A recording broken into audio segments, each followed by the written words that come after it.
In The Origin of Species, Darwin provided abundant evidence that life on Earth has evolved over time, and he proposed natural selection as the primary mechanism for that change. He observed that individuals differ in their inherited traits and that selection acts on such differences, leading to evolutionary change. Although Darwin realized that variation in heritable traits is a prerequisite for evolution, he did not know precisely how organisms pass heritable traits to their offspring. Just a few years after Darwin published The Origin of Species, Gregor Mendel wrote a groundbreaking paper on inheritance in pea plants. In that paper, Mendel proposed a model of inheritance in which organisms transmit discrete heritable units, now called genes, to their offspring. Although Darwin did not know about genes, Mendel's paper set the stage for understanding the genetic differences on which evolution is based.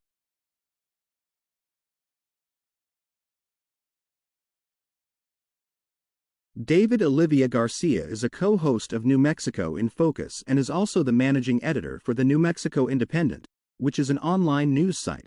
He says that the internet has some great benefits for journalism. You know, the internet is this new, amazing medium. Not so new, really. I mean, it's been around quite some time now, but it's, I think, maturing as, among other things, a place for journalism, I think. In a sense, the internet allows you to tell stories better than in a newspaper or on television. For this reason, you can do it all online. You can have the written word. You can have still photographs. You can have video. You can link and kind of connect to the other journalism that has been done on a given topic. So it's not like you're in a vacuum. The internet has had a negative impact on these papers. However, John Fleck, who is a columnist for the Albuquerque Journal and also has his own blog, says that he doesn't think that's entirely the case. It really makes me more efficient as a journalist in terms of information gathering, confirmation, you know, helping me get the background necessary to write a story. So it's really good for that.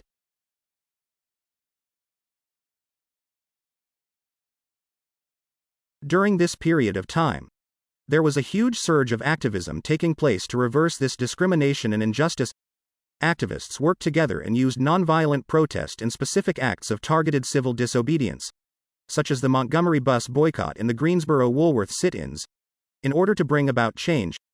Much of this organizing and activism took place in the southern part of the United States.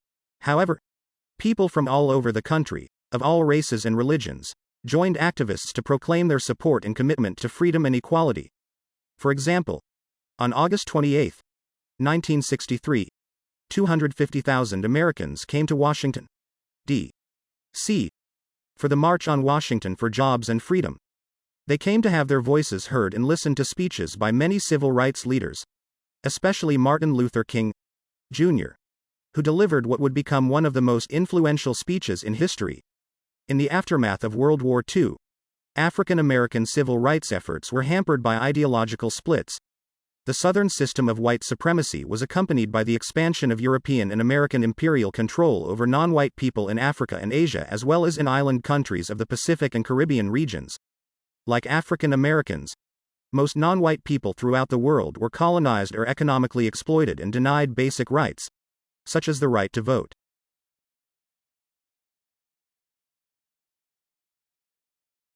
Today we're going to be talking about the categorize and classify reading strategies. You can follow along in the box as I go through the bulleted points. Information that has been classified together has been put into categories. You categorize when you put a name to the things you have classified as similar. Naming how objects or information has been classified helps to identify how the parts of the group are alike. Things might be categorized according to their physical structure, called their makeup, or characteristics called features. Readers use categorization to name how items in text go together. Officers use the names of each chapter or section to categorize information. Let's take a look at what classified means. Again, you can follow along the bulleted points when items are grouped together based on details they have in common. It is called classifying. You can classify things based on similarities, how they are like or the same. Readers think about how new words and concepts connect together to build on what they already know and new information they are learning. Authors will sometimes classify parts of the text together in chapters or sections. Paragraphs are created to classify information too.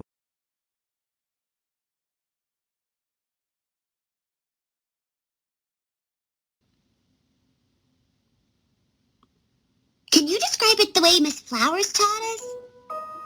What do you mean? Do you remember how she told us to communicate using clarity and precision? Oh, I remember. That means I should be careful about the words I choose so that other people can understand what I'm describing. We're always trying to get our students to use very specific language. We're saying that the more that you think with clarity and precision, the more likely you're going to be able to think better about situations. We don't want you to just be using generalizations. We want you, as young children, to begin to realize how important it is to be specific. We want to urge children to use clear and precise language, and that if we detect vague language, we help them become more specific. I get it! It's way more clear now. I pictured the story in my head and really focused on it so I could tell you all the details. And I saw them perfectly.